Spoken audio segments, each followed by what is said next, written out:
안녕하세요. EBS 정재원입니다. 오늘은 고등학교 선생님이 말하는 슬기로운 고3 생활에 대해서 강의를 하기 위해서 이 자리에 나왔습니다. 올해 한 5, 6년 된 거죠? 그래서 그때부터 고3 담임을 하면서 우리 학생들을 계속 지켜봐 왔는데, 그때마다 좀 해주고 싶은 이야기들이 많이 있었어요. 그래서 오늘 그 고민들을 모아가지고 한번 해결해 보는 시간을 갖도록 하겠습니다. 그러면 저를 따라와 주시죠.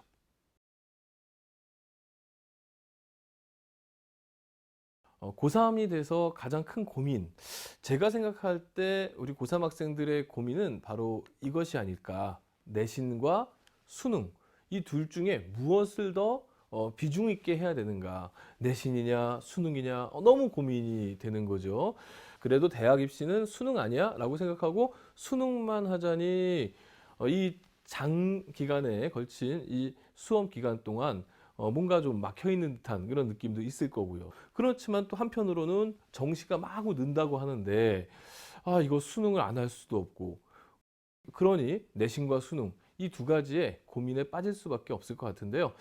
제가 생각할 때 몇 가지 좀 정리를 해봤습니다. 우선 첫 번째로요. 고3에게도 내신은 좀 중요할 것 같아요. 내신이 중요한 이유를 한 네다섯 가지로 제가 정리를 해봤는데요. 먼저 우리 고3 학생들, 여러분들이 생각할 때 고등학교는 무엇이라고 생각하십니까? 저는 여러분들에게 이런 말씀을 해드리고 싶어요. 우리가 고등학교 생활을 보낸다는 것은 바로 사회생활을 준비하는 과정이거든요. 그래서 고등학교 때까지 배우는 여러분들의 그 지식들은 여러분들이 앞으로 사회에 나가서 생활하는데 아주 기본적인 지식들이 될 수가 있어요. 따라서 고등학교 3학년 기간도 여러분들에게 개념과 이론을 통해서 여러분들이 사회생활을 준비할 수 있는 기회들을 제공하는 겁니다. 이런 차원에서 본다면 내신을 절대로 포기해서는 안 되는 부분이라고 할 수가 있겠고요. 두 번째, 내신은 또 사고력을 높이는데 굉장히 큰 도움을 주게 됩니다. 이건 뒤에 가서 좀 자세히 말씀을 드릴게요. 그 다음에 세 번째로 고3 내신은 영향력이 생각보다 큽니다. 그것도 이제 몇 개의 대학들을 좀 살펴보면서 말씀을 드리겠지만 고등학교 3학년 내신이 1, 2학년 영향력보다 큰 경우가 많이 있다는 점, 이것도 역시 고3 때 내신을 포기해서는 안 되는 이유 중에 하나가 될 것 같고요. 그 다음에 마지막으로 네 번째로 학생부 종합전형이라든가 학생부 교과전형이라든가 이런 이제 수시에서 최근에 수시가 대세인 건 아시죠? 그래서 수시에서 가장 많이 선발하는 학생부 종합이나 학생부 교과 전형이 바로 이 내신을 기반으로 하고 있다는 점. 따라서 내신 성적 관리가 잘 돼 있는 학생, 고3까지 내신을 포기하지 않는 학생들은 그만큼 수시에서 기회가 많아진다는 점을 들 수가 있을 것 같아요. 그럼 하나씩 하나씩 살펴볼게요. 수능하고 한번 얘기를 해볼게요. 2019 대학 수학능력시험 국어 31번 문제. 장난 아니었습니다. 많은 학생들이 여기서 막 좌절하고 그랬어요. 그런데 이 31번 문제가 사실은 굉장히 까다로운 과학 지문이었긴 했지만 바로 고등학교 1학년 과학 시간에 배우는 만류 인력의 법칙을 풀어서 제시문으로 낸 문제였어요.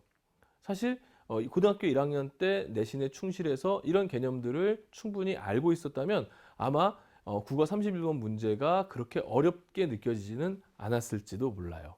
그런데 아마 대부분의 학생들이 고1 때 만류인력의 법칙 나왔을 때 뭐 대충 암기하거나 만류인력의 법칙은 뭐 사과나무 뚝 떨어지는 거뭐 이런 정도로만 그냥 대략 생각하고 지내다가 갑자기 만류인력의 법칙이 제시문으로 풀어져서 나오는 문제를 보고 이게 뭔지 막 감을 못 잡고 그런 경우가 있었던 거죠.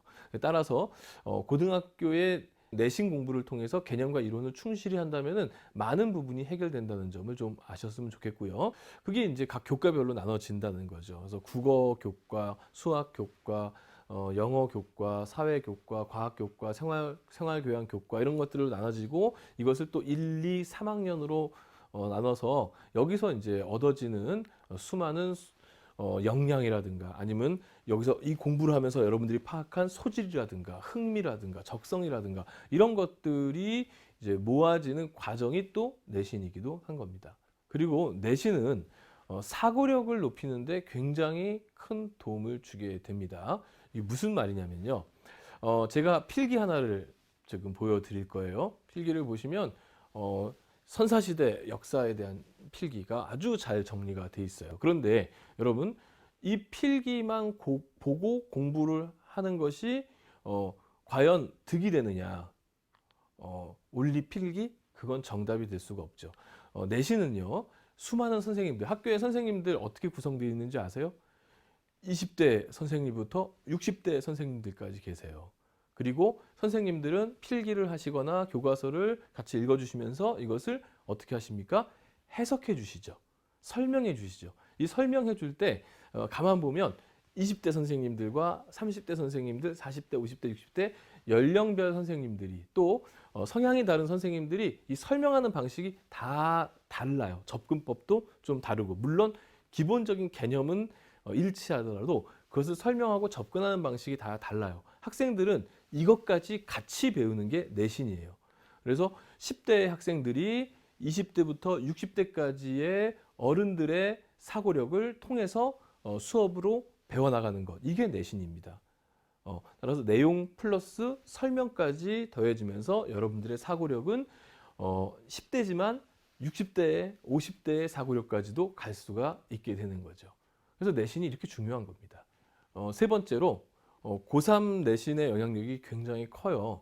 지금 제가 자료로 보여드리는 대학들은 고3 3학년 1학기 내신 성적을 전체 내신 성적의 30~40% 이상 반영하는 대학들을 제가 뽑아봤습니다.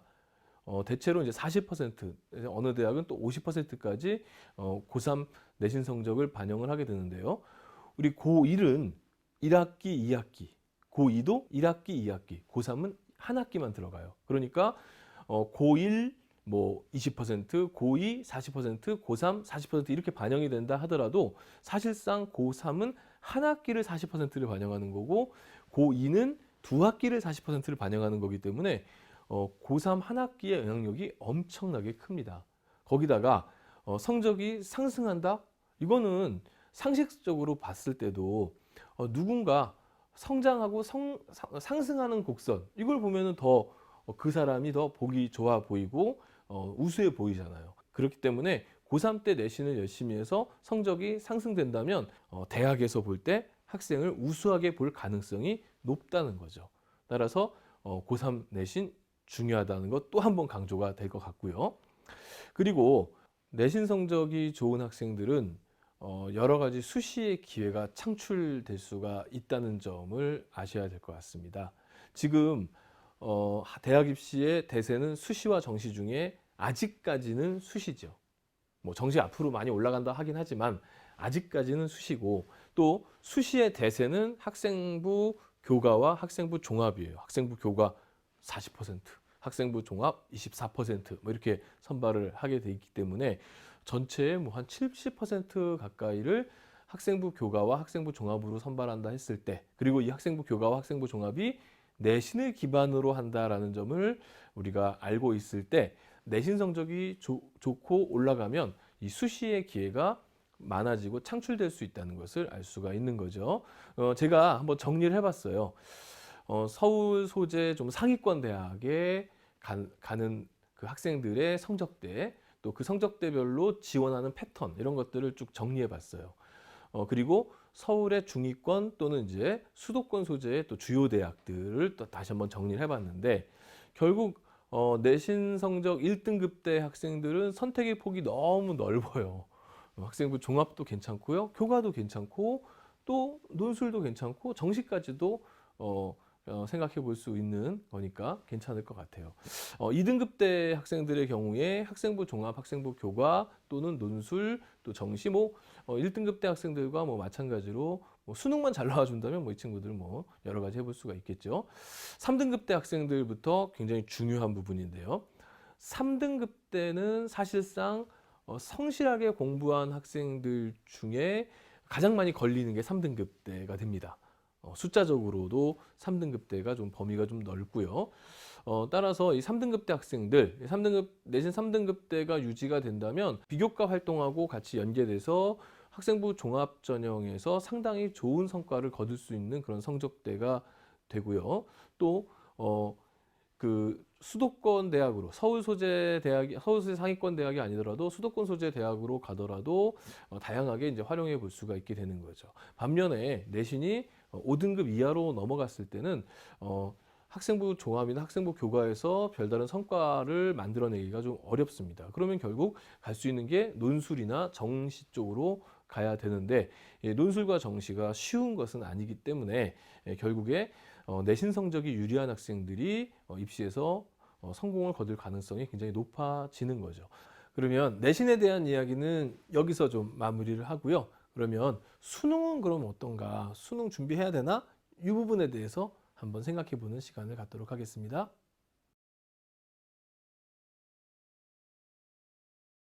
수능. 수능의 중요성 아무리 강조해도 지나치지 않습니다. 아니, 내신과 수능 둘 다 중요하다는 말씀입니까? 이렇게 또 따지실 수 있는데, 예, 맞습니다. 내신과 수능 어느 거 하나 버릴 수 없는 부분입니다. 그리고 그 타이밍도 또 중요하죠. 지금 이 시점에는. 예, 물론 이제 시간이 지나면 자신에게 유리한 전형으로 수렴되는 과정들이 있어요. 그때 되면은 또 다른 얘기지만 지금 3학년 1학기가 시작된 이 시점에서 내신과 수능을 무자르듯이 잘라서 하나만 하고 하나를 포기한다는 것은 굉장히 위험할 수 있고요. 또 1학년 때부터 학교 활동들을 열심히 해와서 나는 학생부 종합 수능 없는 학생부 종합으로 대학을 갈 거니까 수능은 더 이상 필요 없어 이렇게 생각하는 학생들이 좀 많아지는 특징이 있긴 해요. 하지만 수능은 학생부 종합이 대세인 지금에도 굉장히 중요한 요소가 됩니다. 몇 가지 여기서도 좀 정리를 해볼 수가 있겠는데요. 먼저 내신과 수능은 하나입니다. 예, 아까 처음에 제가 내신 얘기할 때도 계속 강조를 했는데 내신을 하다가 거기서 쌓여진 사고력과 개념과 이론을 통해서 수능을 보는 거예요. 별개의 것이 아니에요. 근데 안타깝게도 최근에 많은 학생들이 이것을 별개로 보는 경향들이 있어요. 근데 그런 학생들일수록 내신을 안 하고 수능 공부만 하면 된다라고 생각하는 경우가 많고 또 그런 학생들이 물론 잘 보는 경우도 있지만 단판 승부인 수능 하나만 붙잡고 가다가 또 입시에 실패하는 경우도 있어요. 내신과 수능 병행해 가는 것이 맞는 거고 내신과 수능은 사실상 하나다라고 이해하시는 게 좋을 것 같아요. 두 번째로 상위권 대학을 목표로 하는 학생이라면 수능은 필수입니다. 이유가 몇 가지 있죠. 수능 최저 학력 기준도 있을 거고요. 또 수시가 무조건 된다는 보장이 없잖아요. 그랬을 때도 정시도 하나의 중요한 입시 전형이기 때문에 상위권 특히 상위권 대학을 목표로 하는 학생이라면은 수능을 절대로 포기해서는 안 될 것 같고요. 내신과 수능은 하나이고요. 상위권 대학 가려면 수능이 필수인데 그렇다면 이제 수능을 우리가 어떻게 이해해야 하는가? 그러니까 수능 자체를 이해하는 것도 여러분들에게 굉장히 큰 도움이 될 거라고 생각을 합니다. 그래서 이 부분 설명을 조금 더 자세히 해드리겠고요.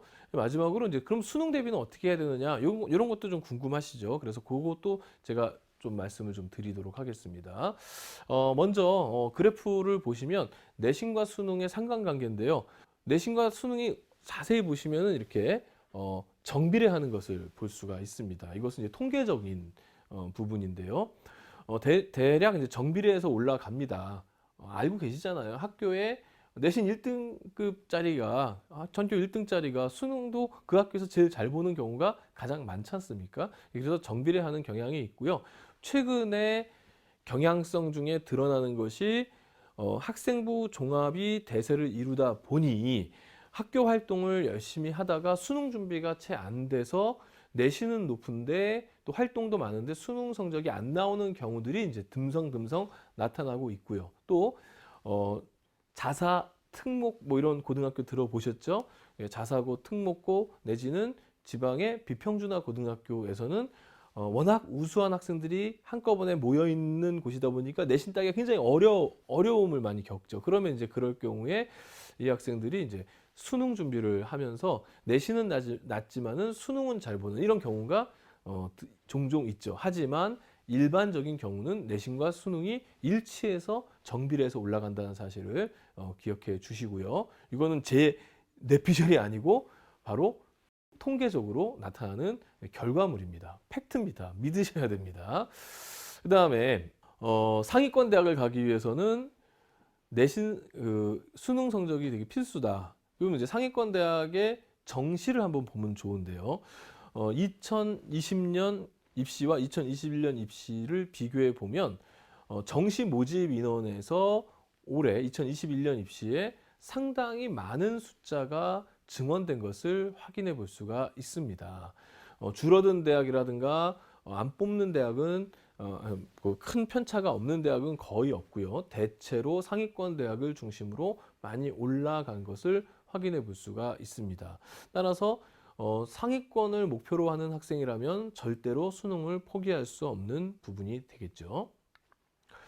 그리고 수능 배치표, 그러니까 대학 배치표라는 것을 잘 보시면 결국 수능이라는 것을, 수능 점수라는 것을 기본으로 해서 배치표가 나오고 있어요. 따라서 내가 가고자 하는 대학이 어느 정도다라는 걸 이제 파악할 수가 있을 것 같은데요.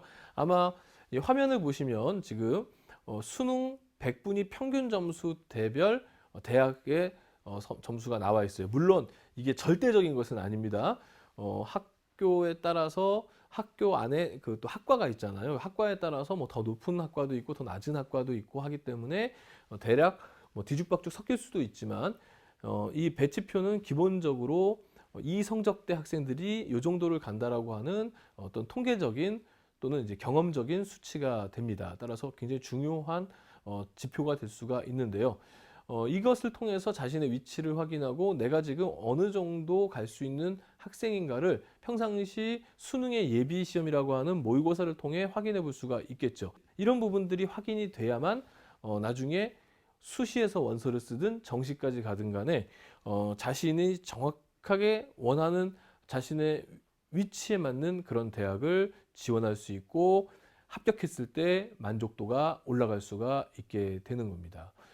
또한 상위권 대학을 진학하는데 수능이 중요한 이유 중에 하나는 바로 수능 최저학력 기준이라는 게 있어요. 수능에서 최소한 이 정도의 성적을 내야만 우리 대학에 올 자격이 있다라고 하는 자격 기준을 수능 최저학력 기준이라고 하는데요.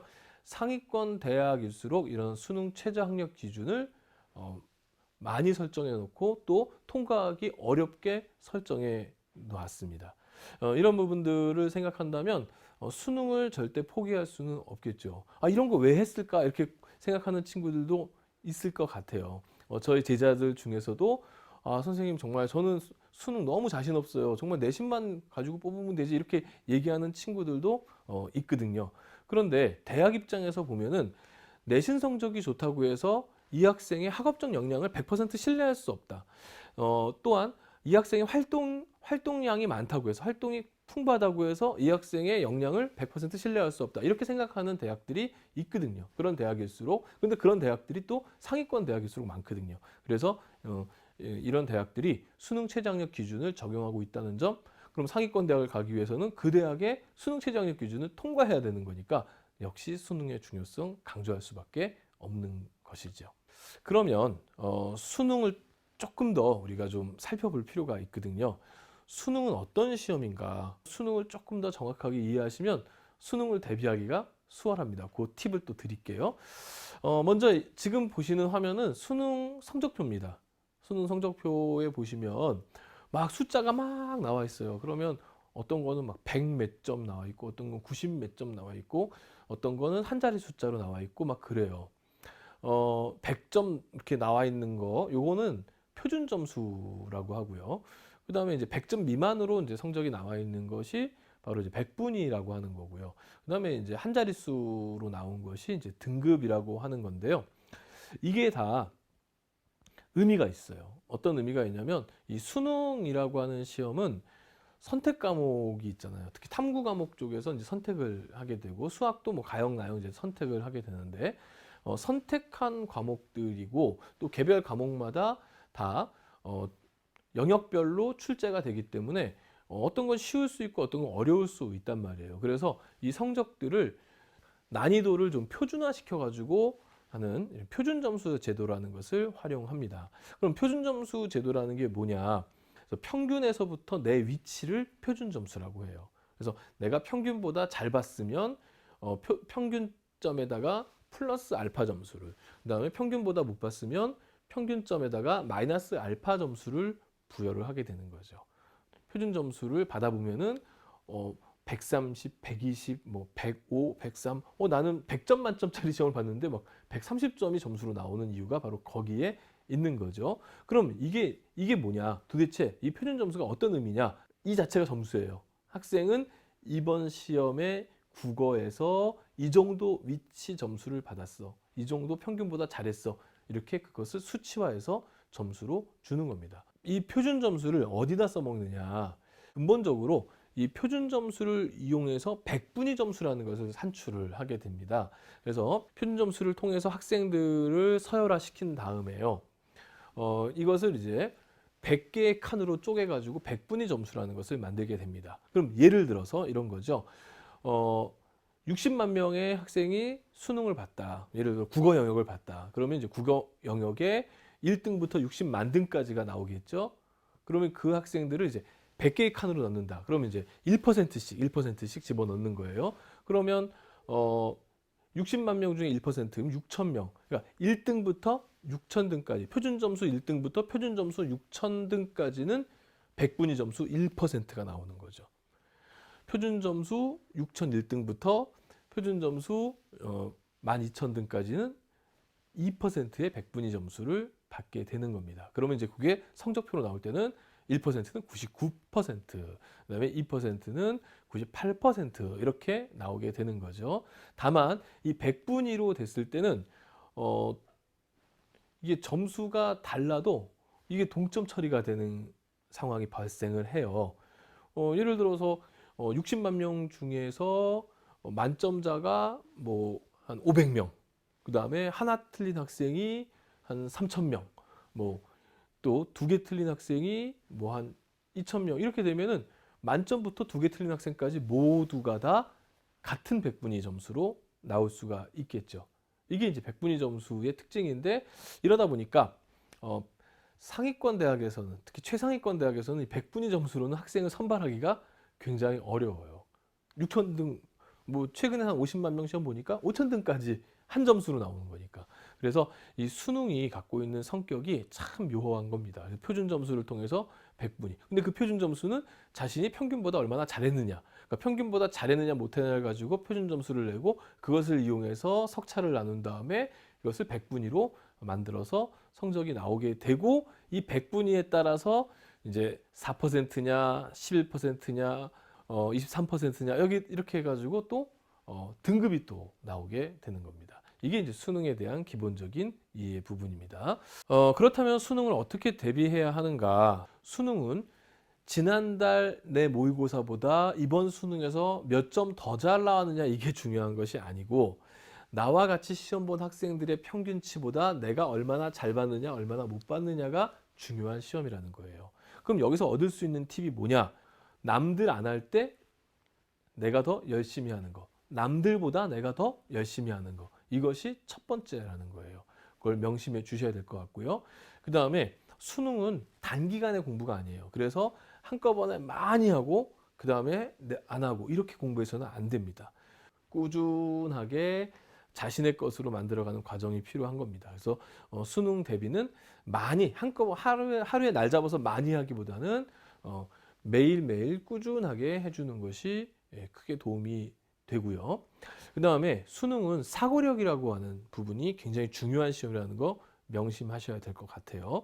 무슨 뜻이냐면 수능은 제시문이 나오죠. 항상 보시면 잘 기억해 보세요. 일부 수학과 과학 문제들을 제외하면은 제시문이 나오고 그 제시문을 통해서 문제를 유출하는 방식이에요. 그래서 제시문을 읽고 그다음 뭐예요? 제시문을 읽고 생각하는 거죠. 생각, 사고.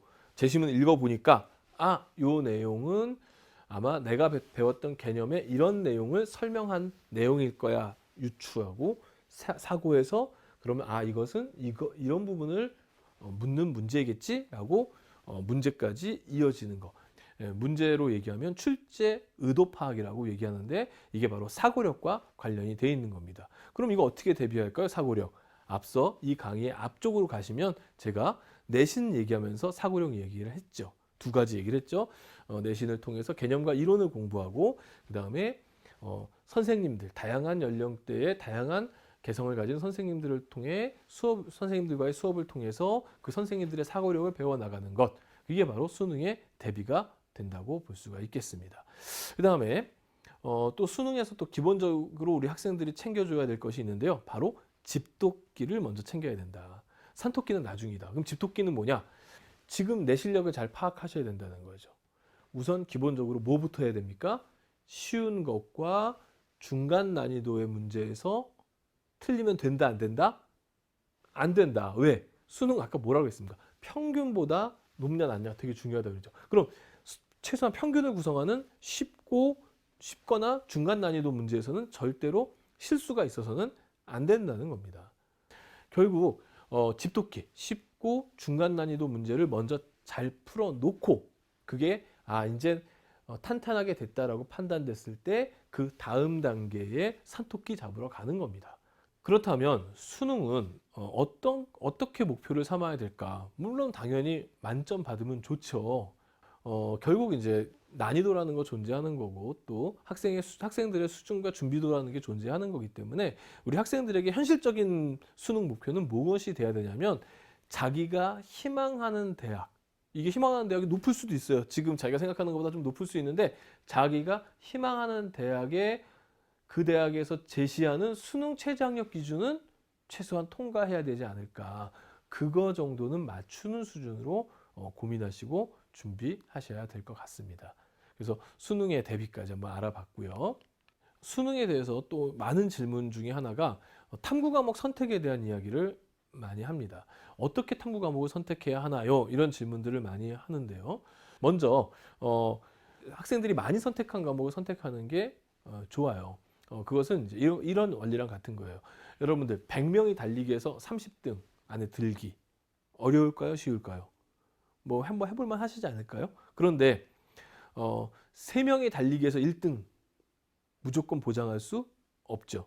그런데 비율로 하면은 똑같이 30% 안에 드는 거예요. 시험 보는 학생이 많으면 많을수록 아무래도 내가 조금 못 보더라도 높은 등수 안에 들게 되고 높은 등수 안에 들 수 있다면 등급도 올라가게 돼 있죠. 그래서 학생들이 많이 신청한 과목을 보는 것이 조금이나마 유리한 건 사실이고요. 그리고 절대로 바꿔서는 안 됩니다. 어떤 과목이든 어떤 탐구 과목이든 최소한 1년 이상의 1년 가까운 시간에 이런 심화되는 과정들이 필요하기 때문에 지금 3월이라 하더라도 3월 바꾸고 4월 바꾸고 이러면요 나중에는 준비할 수 없는, 그러니까 대비가 안 되는 상태로 수능에 갈 수밖에 없어요. 따라서 이제 잦은 교체는 정말 폭망의 지름길이라는 것을 좀 아셨으면 좋겠고요. 그 다음에 조금 더 이제 다른 부분을 살펴본다면 우선 내신과 연계된 것들을 할 수 있다면 좀 도움이 될 것 같고요. 그다음에 논구술 준비하는 학생들, 특히 논술 준비하는 학생들은 이제 논술과 연계된 과목을 또 준비하는 것도 괜찮은 방법 중에 하나인 것 같아요. 그리고 요즘에 학생부 종합전형에서는 자기가 이제 희망하고 좋아하는 학과를 많이 지원을 하잖아요. 그랬을 때는 사탐이나 과탐 과목도 자기가 전공하고자 하는 과목에 좀 일치하는 과목을 선택해주면 좀 더 유리한 부분들은 있습니다. 하지만 좀 효율적으로 본다면은 많이 선택하는 과목이 좀 더 유리한 것은 사실입니다.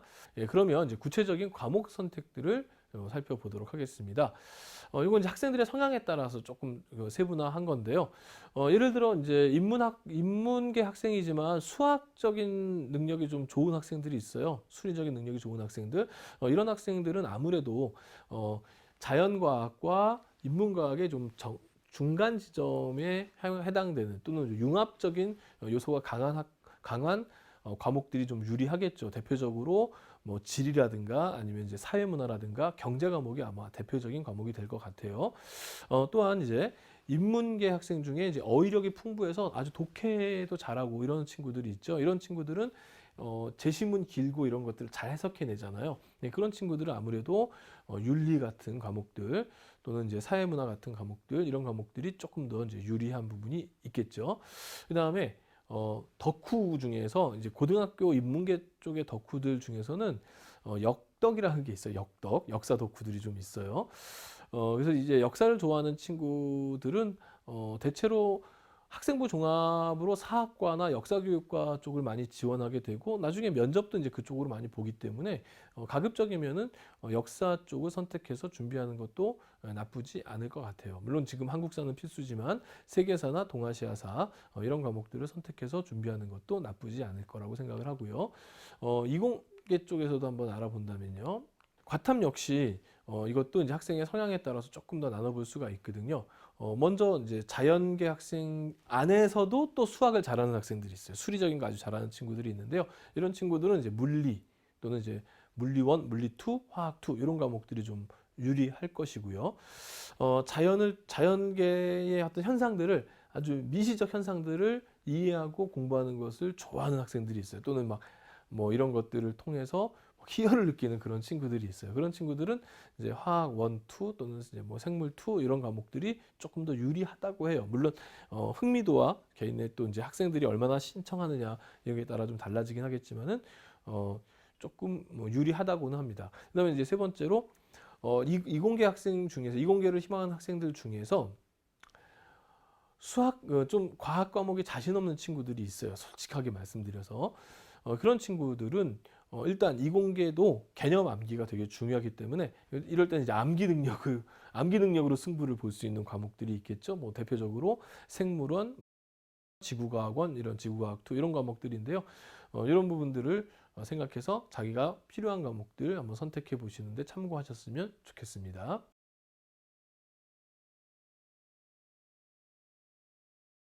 그럼 이제 마무리를 짓는 이야기를 좀 해보도록 하겠습니다. 고3의 생활은 목적이 이끄는 삶이어야 한다. 굉장히 거창한 것처럼 보이는데요. 일단 기본적으로 왜 우리가 고3 생활을 해야 되는지 좀 생각을 해야 될 것 같고 또 현재 공부는 어떤 방식으로 나가고 있는지 이런 것들을 좀 생각해 봐야 될 것 같습니다.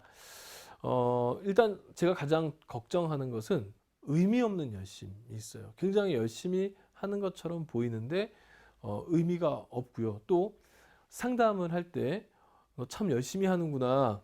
앞으로 뭐 하고 싶니? 그러면 갑자기 눈물을 뚝뚝 흘리는 친구들이 있어요. 그런 친구들하고 얘기해 보면 선생님 제가 열심히는 하는데 제가 왜 열심히 해야 되는지 모르겠습니다. 라든가 아니면 제가 지금 하고 있는 것이 과연 옳은지에 대해서 잘 확신이 가지 않습니다. 이렇게 얘기하는 경우가 많이 있어요. 결국 의미 없는 열심보다는 내가 지금 어떤 과정을 거치고 어떤 목표를 향해 나가는지에 대해서 생각하는 공부가 필요할 것 같습니다. 먼저 대학 선택도 필요하겠죠. 왜냐? 대학 선택은 인생의 어떤 목적을 이루는 하나의 과정이기 때문에 대학 선택을 어떻게 할 것인가. 상위권 대학을 내가 목표로 한다라고 한다면 3학년 1학기 내신 관리는 어떻게 해야 될 것인가. 또 수능 최저학력 기준 통과를 위해서는 내가 어떻게 준비해야 될 것인가.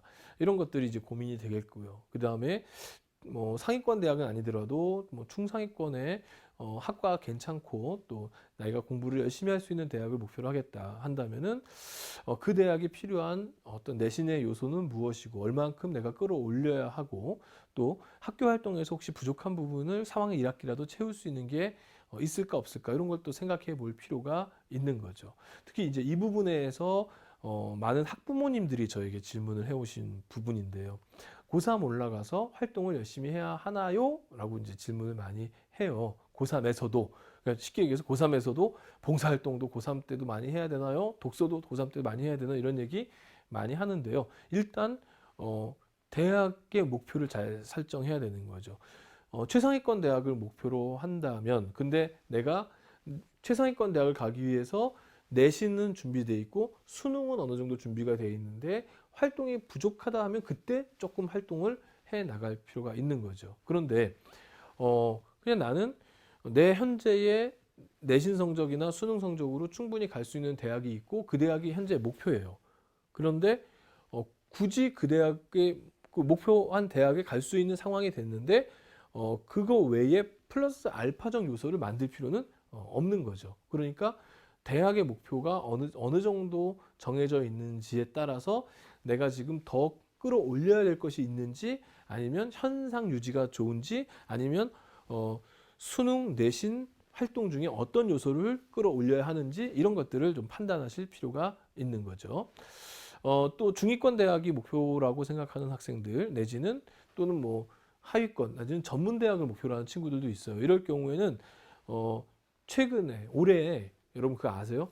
올해 고3 입시가 사실은 역대 최저 경쟁 입시입니다. 그래서 하위권 대학이나 전문 대학의 경우에는 우리 학생들이 조금만 수능이 조금만 나와줘도, 아주 높게 나오지 않다 하더라도 원하는 학과에 웬만하면은 들어갈 수 있는 이런 상황이 될 가능성이 매우 매우 농후합니다.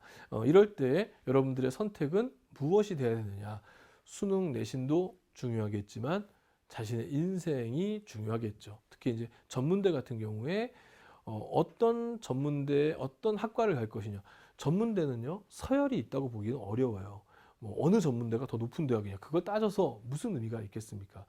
전문대는 나에게 지금 어떤 전공이 필요한가, 내 인생을 사는 데 있어서 어떤 전공이 더 필요한가를 잘 따져 보시면은 갈 수 있는, 가야 하는 이런 학과들, 전문대가 많이 존재하거든요. 그래서 중위권 대학, 중하위권 대학이나 전문대를 목표로, 또는 학과를 목표로 하는 학생이라면은 수능 내신 이런 것도 중요하겠지만 자신의 전공과 관련된 적성, 이런 것들을 좀 맞춰보는 것도, 또는 미래와 자신을 연결해 보는 것도 굉장히 중요한 부분이 되겠죠.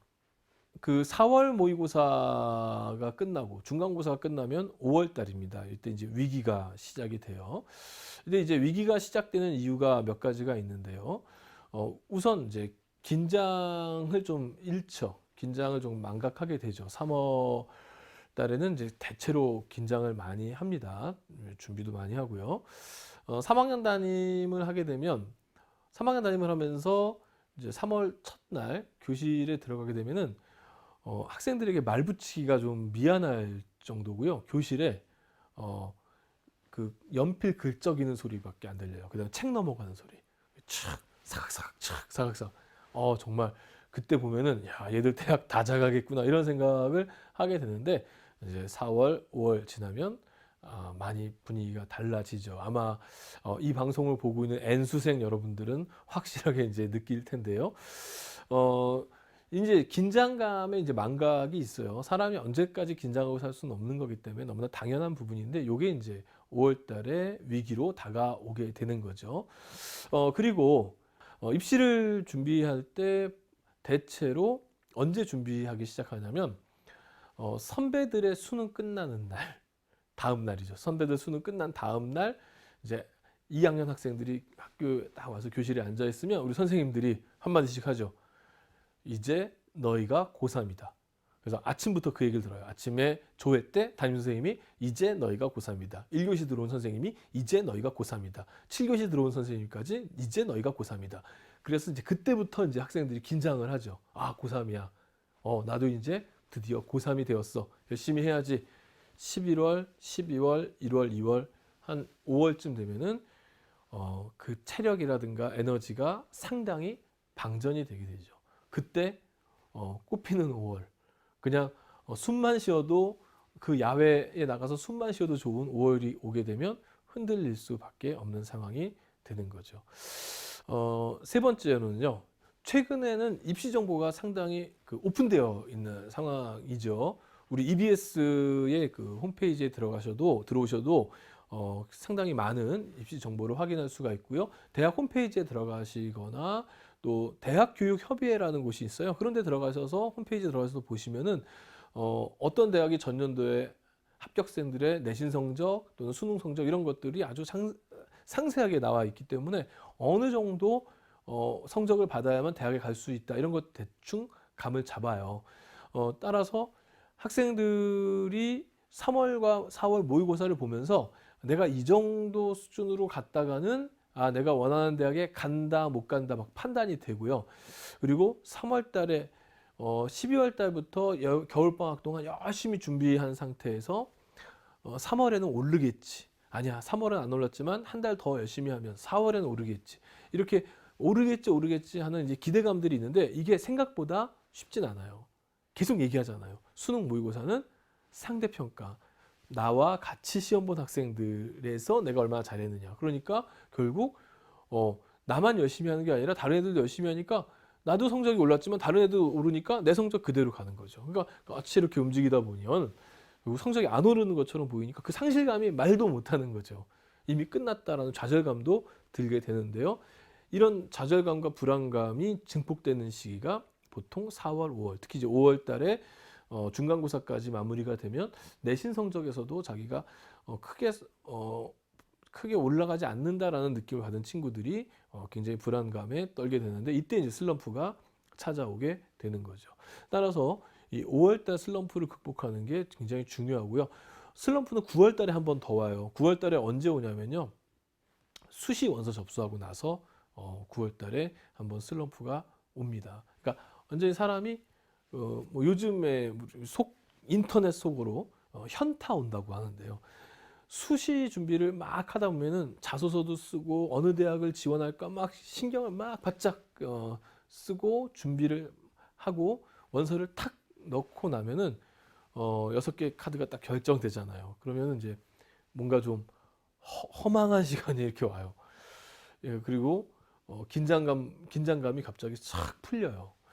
그럴 때 빨리 다시 이제 긴장을 회복해야 되는데 그때 이제 위기가 오게 됩니다. 그래서 5월과 9월 위기가 굉장히 큰데요. 이 위기를 더욱더 위기로 만드는 것이 하나 있어요. 그게 뭘까요? 바로 친구와의 대화입니다.